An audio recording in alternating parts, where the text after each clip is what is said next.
uma breve apresentação de um pouquinho da Celbra para vocês, um pouquinho do nosso trabalho, algumas dúvidas, né, que provavelmente vocês possam ter, porque quando a gente é recém-diagnosticado, a gente fica sempre com aquela pergunta, o que posso comer, o que é uma contaminação cruzada, qual é o meu direito, sobre o ambiente familiar, como me alimentar lá, né?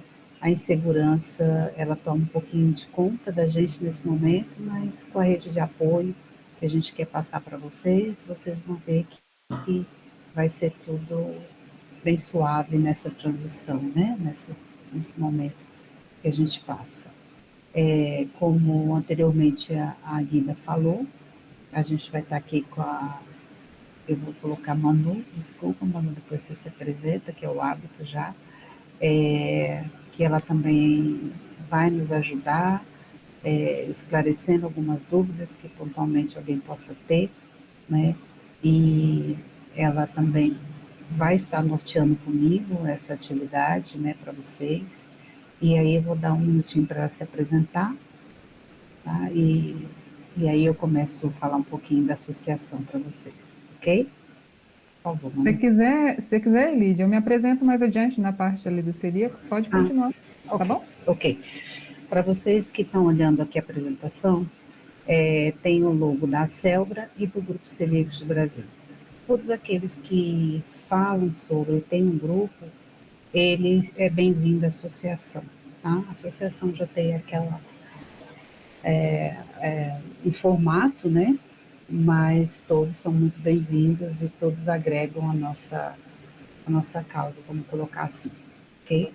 Então, hoje nós colocamos esse dia para um acolhimento a novos diagnosticados, porque nós percebemos que a cada momento, né, cada ano, tem mais pessoas com diagnóstico ou ainda em processo de investimento e com algumas dúvidas, né? Então, a gente gostaria de explicar.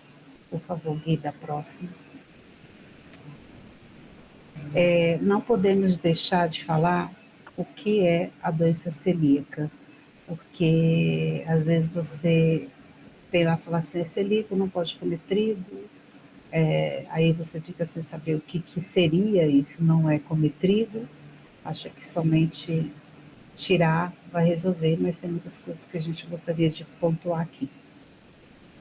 Na atualidade, vou ler tá, o nosso slide, na atualidade é reconhecida como uma enteropatia crônica imunida mediada, precipitada pela ingestão de glúten contido do trigo, cevada, centeio, e agora alguns especialistas falam da aveia, né? E indivíduos com susceptibilidade genética. A manifestação da doença celíaca pode ocorrer em qualquer idade e estudos retrospectivos afirmam que muitos pacientes na idade adulta não apresentam nenhum sinal de doença durante a infância, ratificando seu desencadeamento na idade adulta, justamente o diagnóstico tardio. A doença celíaca é responsável por várias manifestações extraintestinais, como anemia, osteoporose, ataxias e outros, além de estar associada a doenças autoimunes, como diabetes tipo 1. Então, a doença celíaca, ela tem essas particularidades, nem sempre é diagnosticada na infância, geralmente é tardia, como o meu diagnóstico foi tardio, e tive que lidar com todas essas particularidades, tá? Próximo, Guido, por favor. Agora a gente vai falar um pouquinho sobre a Celbra. A Celbra é uma associação, né, da seção do distrito de Brasília. No Brasil, nós temos alguns locais que têm a Celbra e outros que não têm ainda, só grupos, né, reuniões de grupos de pessoas que são celíacas para informar um pouquinho sobre isso. E nós temos a federação também, que é a Federação Nacional das ACELs, né, celíacos. Então, nós somos uma sociedade civil do direito privado, beneficente, sem fins lucrativos, de duração indeterminada com sede em Brasília, registrada no Cartório Nacional de Pessoas Jurídicas, conforme na cidade de Brasília. Nós temos um estatuto que rege pelo nosso regimento interno, conforme a legislação vigente. A Associação de Celíacos Brasília, DF, ela existe desde 1997 e foi criada no Hospital Universitário com alguns médicos e alguns pacientes, né? Eu gostaria muito de lembrar vocês que todos nós somos pacientes, né? Então, a Celbra, ela tem uma equipe de especialistas embasando toda e qualquer informação que nós possamos ao associado ou algum celíaco, tá? A gente não dá nenhuma informação que não que tenha uma lei, que tenha alguma coisa direcionada. A Celbra, ela faz um cadastro, né, para saber como você foi diagnosticado ou não foi diagnosticado, se ainda está. Porque isso é importante para uma política pública para que nós possamos ter alguma lei, algum direito sobre algum determinado momento. A saúde com mais atenção, a parte alimentícia que a gente tem a lei das gôndolas, mas não é efetivada, então nós temos um cadastro e estamos fazendo novamente um recadastramento, porque surgiu muitos recém-diagnosticados. Por favor, Guida.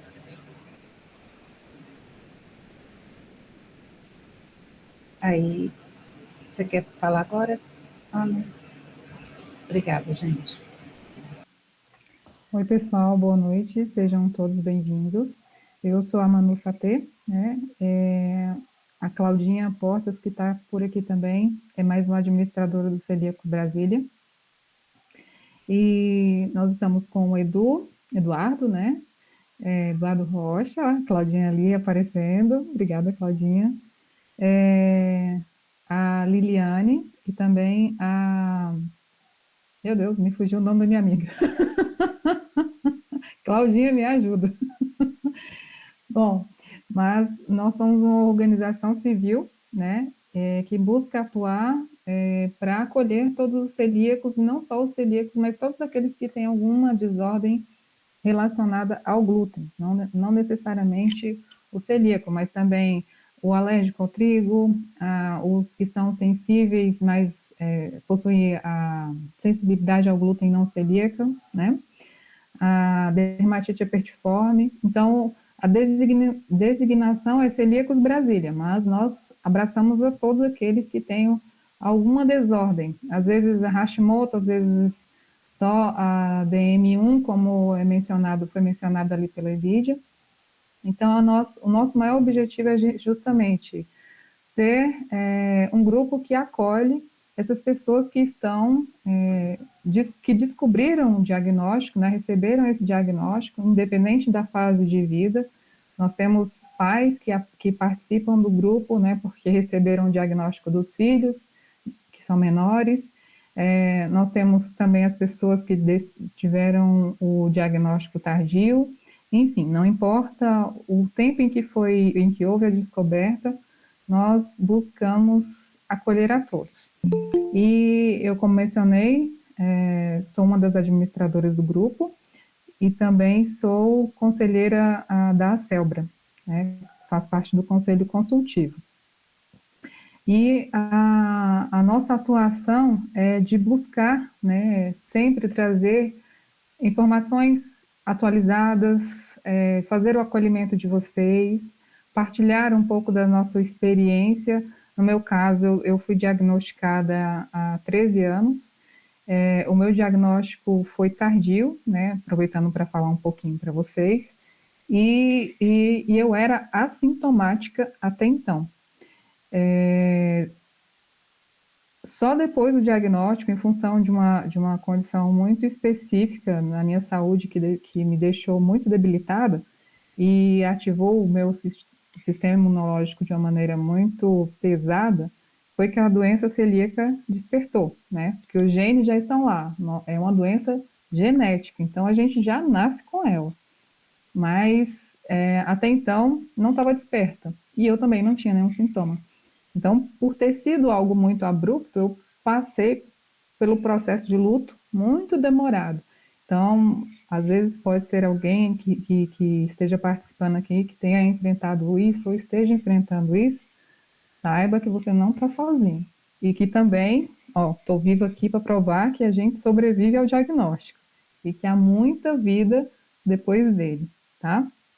Então, sejam todos muito bem-vindos, beleza?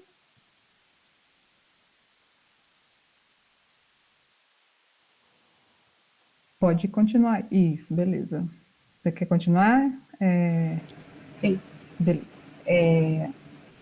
eu não falei para vocês, mas eu sou celíaca. Tem mais ou menos uns 18 anos que eu sou diagnosticada. E a transição para hoje nós vivemos em uma situação até mais confortável de quando eu fui diagnosticada. Depois, se a minha diretoria que se tiver, a Guida é uma das minhas diretoras, né, de Marte, e a Marcinha é tesoureira, pois se elas puderem só se mostrarem, seria legal. O que nós colocamos aqui? As finalidades e objetivos. A Guida Damiolo. A nossa finalidade como associação, né, no caso, todos aqueles que sabem um pouco da doença, é informar e conscientizar, né? A SEBRA, ela faz parcerias estratégicas, ela tenta melhorar a qualidade de vida do celíaco. A Manu falou um termo que daqui para frente vocês vão ouvir muito, né? Que é desordens relacionadas ao glúten, porque acolhe a todos, né? Nós buscamos convênios nacionais e internacionais. Nós trabalhamos muito, né, sobre a segurança alimentar e nutricional para o celíaco. Também buscamos ações, né, legislativas e governamentais. Expansão de rede de apoio. A gente tenta sempre estar em constante aprendizado para que a gente possa dar esse apoio a vocês, né? Com pesquisa e desenvolvimentos sociais, fiscalização e conformidade, né? Fortalecimento comunitário. Se vocês soubessem o tanto que é importante vocês estarem conosco, fortalecer, falar sobre, terem mais visibilidade, isso é muito importante e ajuda a gente a ter muito mais força para que a gente possa conseguir ajudar, né? Porque a gente sempre tem que pensar que nós estamos só plantando a semente para o futuro. Ninguém tem esse desgaste, né?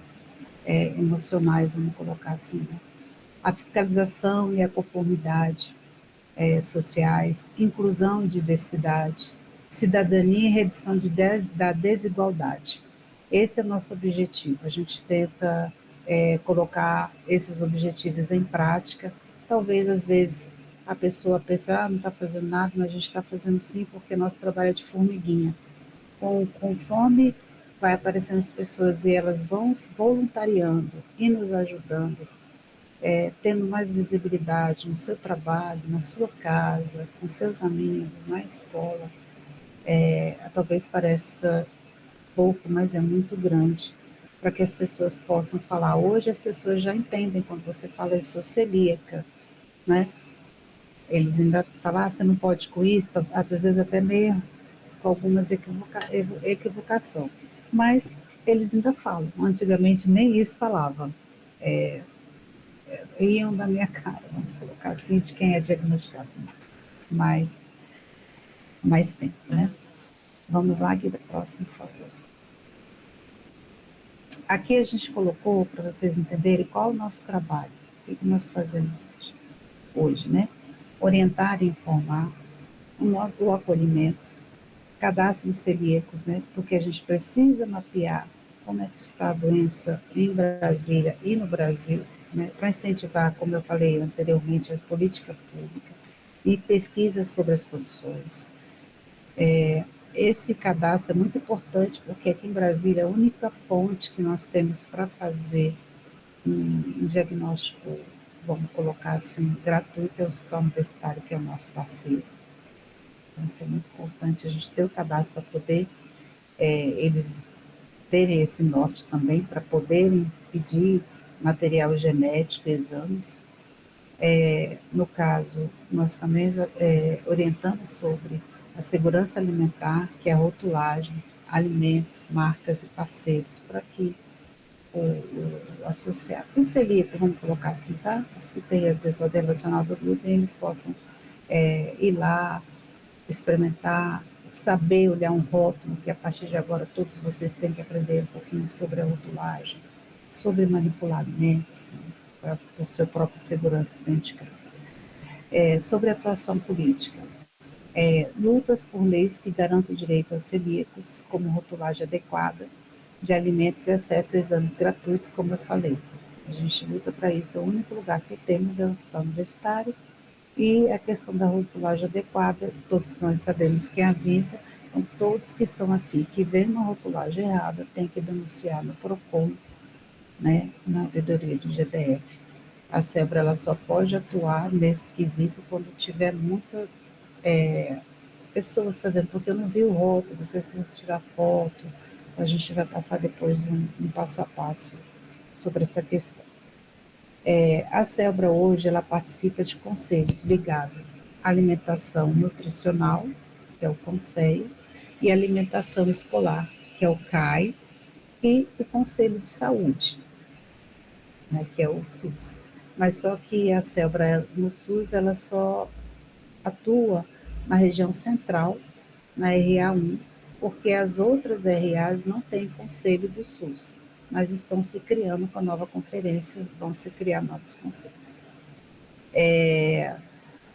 E outra participação da CELBRA, que não está aí, ela participa do Conselho de Pesquisa em Saúde, tá?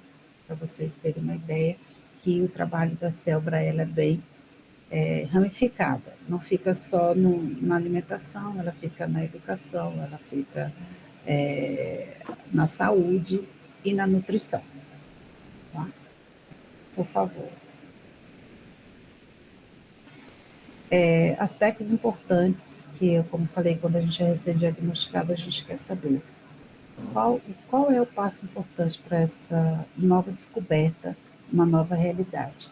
Você pode subir mais um pouquinho, Guida, por favor? No caso aqui, é o tratamento. O nosso tratamento somente é a dieta livre de glúten. O desafio que nós temos é a contaminação cruzada. Né? Então, talvez a pessoa pense assim, mas o que vou comer, como vou comer, né? Então, a gente sempre orienta para ter uma pessoa, uma nutricionista, mas se você tiver como ter alguém para te orientar, né, no quesito alimentação, né, é muito importante.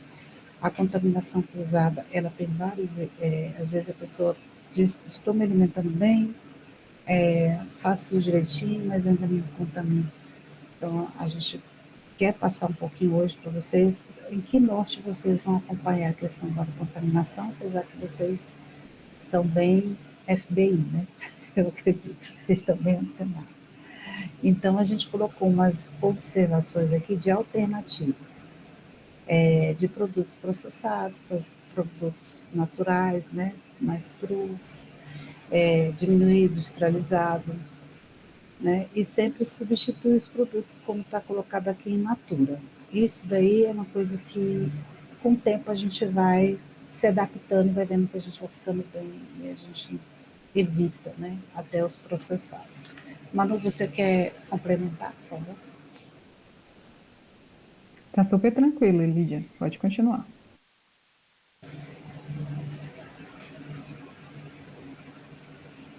Mais um pouquinho. Obrigada. O que a gente coloca como um fator importante nessa jornada nossa? Educação sobre a doença. Como eu falei no começo, é importante você saber o que é uma doença celíaca, né? O que é a doença celíaca em si. A gente não gosta muito de falar doença, a gente gosta de falar particularidade, uma outra, uma outra forma de acalentar Condição. vocês, né? Isso, condição. Mas hoje nós vamos ter que falar doença, porque é o DC, mas a condição é bem melhor. É um momento que a gente está passando, então a gente tem que primeiro conhecer o que seria, né? Porque cada um é um. Nunca você vai se comparar comigo, com a Manu, com a Guida, com a Juliana, com o Tiago. Você é um indivíduo. eu sou outro. O que faz bem para você não quer dizer que vai ser bem para mim.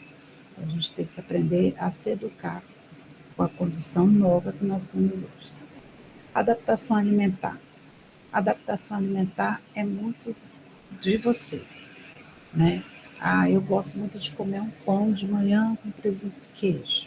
Né? Tem pão sem glúten hoje, tem queijo sem lactose. Ah, não, eu não gosto, eu tenho que comer um ovo. Então, você que sabe o seu eu, a sua rotina, o que você se adapta melhor. A gente sabe que com a condição celíaca aparecem umas outras pérolazinhas no nosso caminho. Né? Nunca ela vem sozinha, ela vem com um brinde. Então, por isso que é bom se adaptar à alimentação mais adequada para você. Né? Eu tenho uma condição especial que tem certas coisas que eu não posso comer, né? Enquanto meu coleguinha do lado vai fazer aquele café da manhã maravilhoso e eu só posso comer um ovinho e um chazinho. Mas não se frustre, pensando sempre no seu bem pessoal. Apoio profissional. Esse apoio profissional é importante de você sempre ter o acompanhamento com o seu médico de confiança. Pode ser o gastro, pode ser um nutricionista, pode ser um nutrólogo, né? Mas que seja. Não fique só no apoio do amigo ou da família, que são importantes, mas o profissional, ele é importante para você nesse momento, porque ele vai ver quais as suas deficiências, se é vitamina D, se é vitamina K, se é o ferro, né? Porque conforme a nossa desordem, a gente tem isso.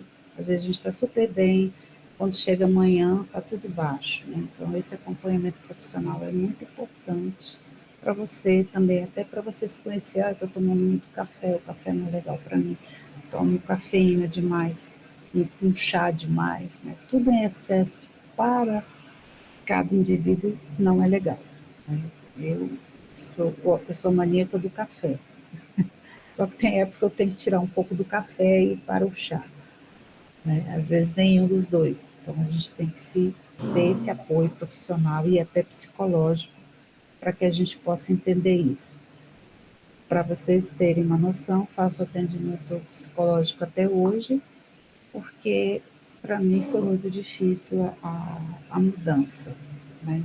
É como a Manu falou, é um luto, que é um processo, mas ele te dá mais força, né? Para que você consiga superar o seu luto ou até seu luto. Né?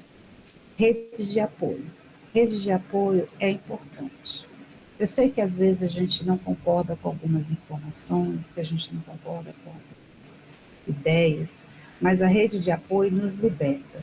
A cada momento que você fala sobre o que você tem, a sua condição, os seus desafios nessas redes de apoio com responsabilidade, você começa a ver que não é tão grande, tão desesperador. E sim que você tem que se readaptar no seu dia a dia, né? Fazer planejamentos, rotina. A nossa vida é feita de rotina, de planejamento, seja no trabalho, seja na vida pessoal. Então, a gente também precisa ter essa rotina com a nossa saúde. Tá? E também a gente respeitar a opinião, que às vezes a gente não concorda, como eu vou dar um exemplo para vocês. Eu fui recém-diagnosticada, já tinha tirado o glúten da minha vida, já estava super boneca, né? Super bem, cabelo top, unha maravilhosa, pele, tudo melhorou. Aí, de repente, a médica falou assim, insira o glúten novamente. Eu entrei em desespero. Naquele momento, naquela época, tinha esse protocolo. Me deu revolta e foi muito desagradável. Mas aí, com o tempo, estudando, né, eu fui entendendo que são normas, né, no caso, naquele momento. E hoje, as pessoas, se Deus quiser, acho que até o final do ano, até o ano que vem, quem sabe, já não vai precisar mais fazer esse protocolo, vai fazer o exame pelo xixi, pelo sangue. Né? Então, a rede de apoio é muito importante para você trocar essas experiências. Né? Cuidados com bem-estar. O que isso quer dizer? Que a gente tem que fazer uma atividade física. O celíaco, às vezes, ele fica meio preguiçoso. Tipo, não quero me socializar, não quero falar com ninguém na academia, não quero fazer a caminhada. Ai, eu não sei, eu não quero, esse exercício não dá para mim. Ai, sabe? Ai, a pessoa pegou, tem que passar algo. Então, a gente precisa do cuidado com o nosso bem-estar. O que é esse bem-estar? É fazer uma atividade física, porque o que a gente se alimenta, às vezes, tem como é que a gente fala? A gente vai ficar fofinho demais. Eu esqueci a palavra agora. Então a gente tem que exercitar a mente, fazer coisas prazerosas, cada um no seu limite. Então, cuidado com o bem-estar é fundamental. Né? E obrigada, André, carboidrato. Mulher só pensa na fofitia, ela não lembra disso. É a Suzana, Então, né, que está com o link do André. não sabia, desculpa. E então, e outra coisa fundamental nessa jornada, direito e conscientização social. Saber nossos direitos, mas toda vez que nós sabemos os direitos, nós também temos deveres. Não é só uma via que vai abrir a volta. Então, a gente tem que saber direito, saber nossos direitos. Conscientização social é justamente isso. Se conscientizar que você pertence a uma comunidade, que você tem aquilo ali, e não se excluir daquele momento e da sua comunidade, tá? Que é a sua família, que é o seu marido, que é os seus filhos, seus parentes mais próximos, né? Então a gente tem que ter essa consciência, e isso é sabendo o seu direito, né? E também sabendo um pouquinho sobre você. Então, pelo que eu resumi tudo aqui, a pessoa mais importante nesse momento é você, seu autoconhecimento e seu respeito com você e seu dinamismo. Porque tem dia a gente está bem, tem dia a gente não está bem, né? Mas sabendo que a gente vai superar mais uma fase na nossa vida. Nossa vida é feita de fases, né? E tudo passa. Vamos próximo lá? Sim. Essa informação nós resolvemos colocar justamente sobre a questão da rotulagem e para, como eu falei anteriormente, sobre os seus direitos e deveres, né? Então, existem essas leis, mas nem sempre elas são implantadas, vamos colocar assim, mas elas podem ser cobradas, elas podem ser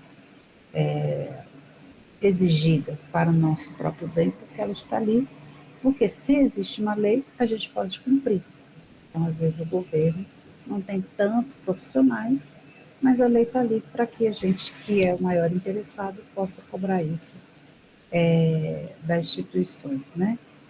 Das vigilâncias sanitárias, da PROCON, da Anvisa, essa lei 10.674, 16 de maio de 2003, é que os alimentos industrializados devem conter em seus rótulos a inscrição contém glúten ou não contém glúten, conforme o caso, tá?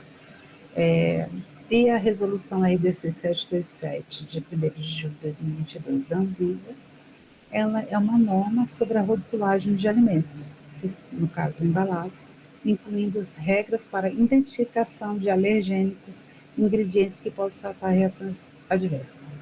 Quando você pega o rótulo, você tem que ver lá, contém ou não contém glúten. Aí, geralmente, eles colocam, pode ter traços de soja, trigo, né?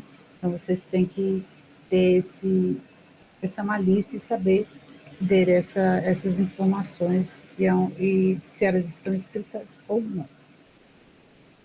No Brasil, né, no caso, a lei dos alergênicos, dos rótulos de alimentos, regularizada pela resolução da Agência Nacional, que é a Anvisa, que é a RDC 26 de 2015, informa o consumidor sobre a presença ou risco de alergênico dos alimentos industrializados, foi o que eu falei. Podem conter trigo, castanha, né, aveia. Então, assim, é importante vocês olharem se tem o símbolozinho, se tem o cortezinho. Eu sou intolerante a leite, fiquei, lógico, intolerante a leite. Então, eu sempre, quando eu vou comprar, eu vejo se tem leite.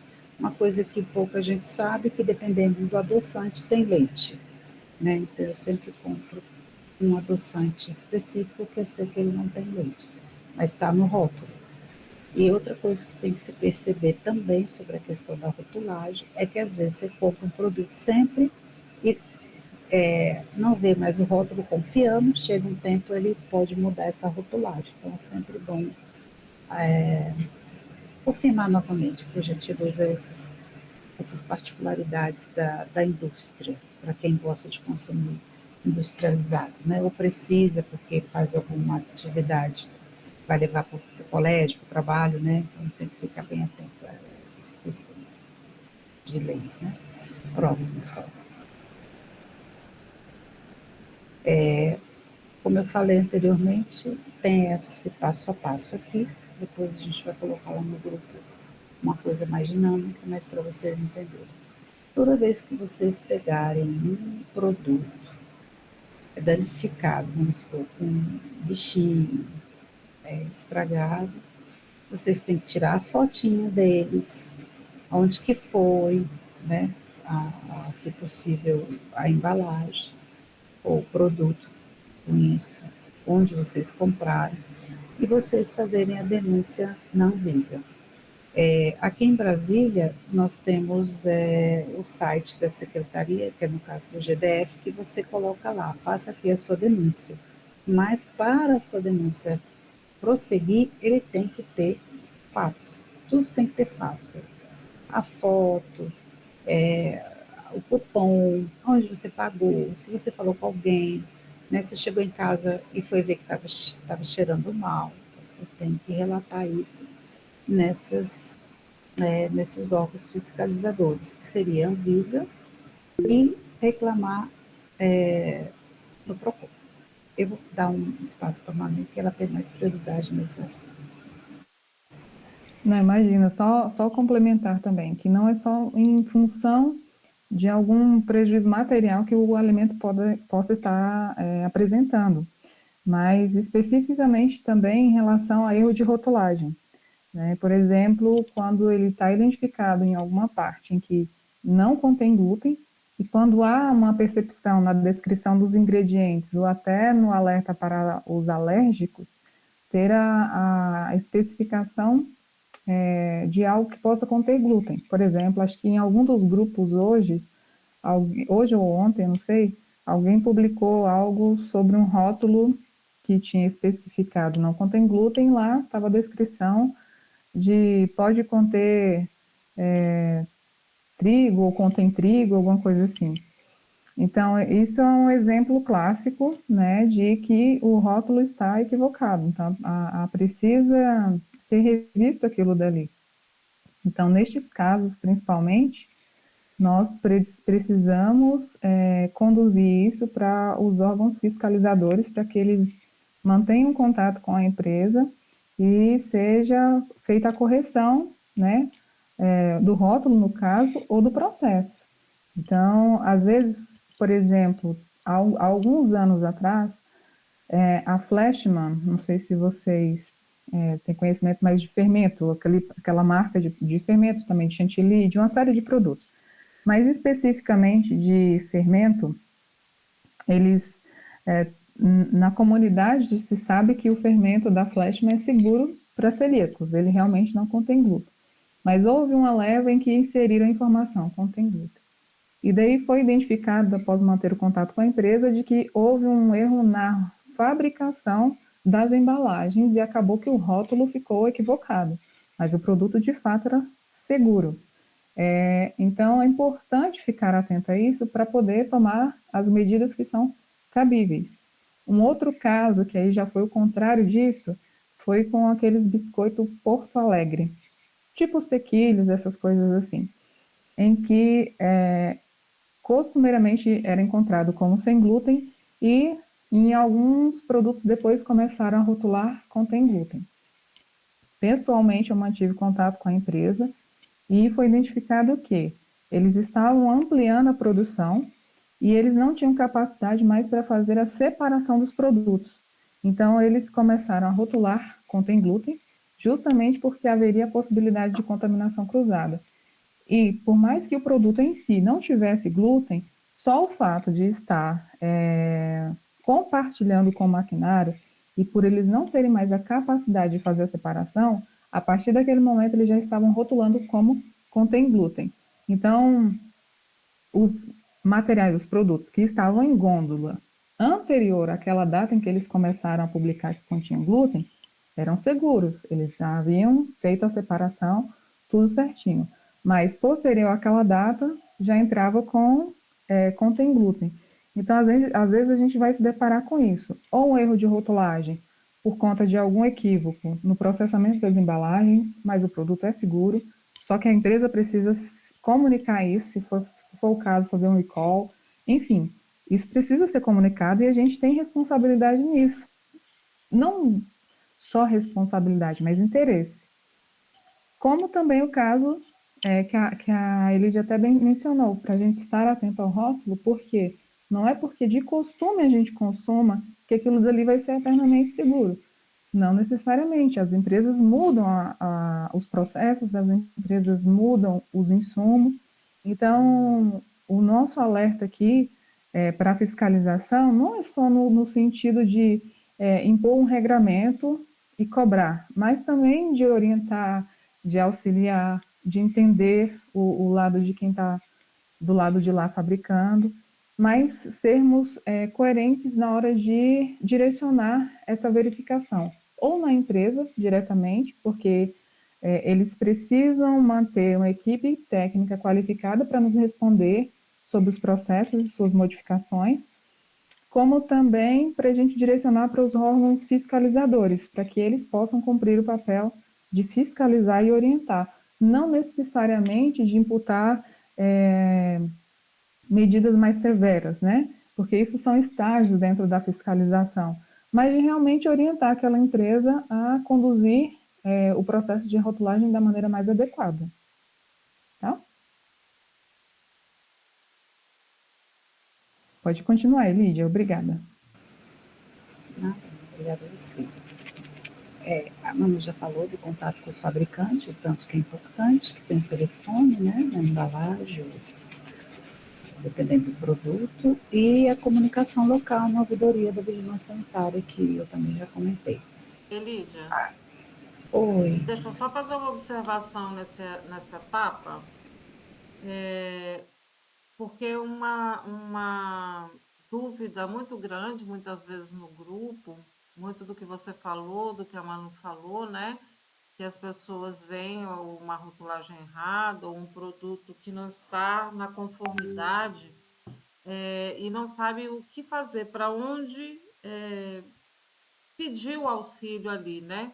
Quando a gente sugere a questão da vigilância sanitária, porque a vigilância sanitária é o órgão fiscalizador dessas empresas e eles vão verificar se realmente aquela rotulagem ela está válida. Como a Manu fez o contato, né? A gente faz esse contato também para saber se a rotulagem, como é que está, né? Aquela rotulagem.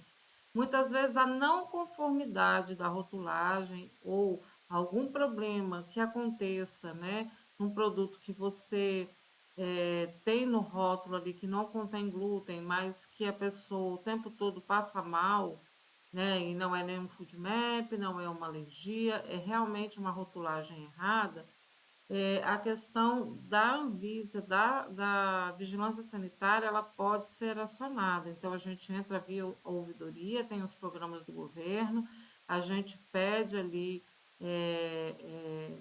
a questão da supervisão no local e, como ele já falou, é importante que vocês tenham as informações para passar para esses órgãos, para que eles possam ir lá ao local, observar, olhar e ver o que está acontecendo naquele contexto, tá bom? É isso. Perfeito, Rita, obrigada. E aí a gente coloca aqui para vocês, talvez alguns não saibam, já saibam, né? Que a HUB, né, tem um ambulatório de doença celíaca. O atendimento dele sempre é na terça-feira, por hora de chegada, né? O horário de 8 às 11. E aí fica à disposição, não precisa agendar nem nada, é só indo, ordem de chegada. Aí o médico vai estar lá Depois que ele fizer seu atendimento, ele vai pedir para você fazer o cartão, se você não tiver, para você fazer um retorno. E ele faz o acompanhamento. Lá tem o gastro e tem a nutricionista e também tem a dentista. Mas o dentista é só quando a pessoa é recomendada pela médica lá do ambulatório para que faça o acompanhamento, porque o dente para o celíaco, ele é frágil, tá? Então a pessoa, ela tem constantes problemas ósseos. Eu, particularmente, vou ao dentista de 6 em 6 meses e faço exames, porque a perda minha óssea é grande, tá? Eu não tomo leite, então sou sorteada. Próximo, diga, por favor.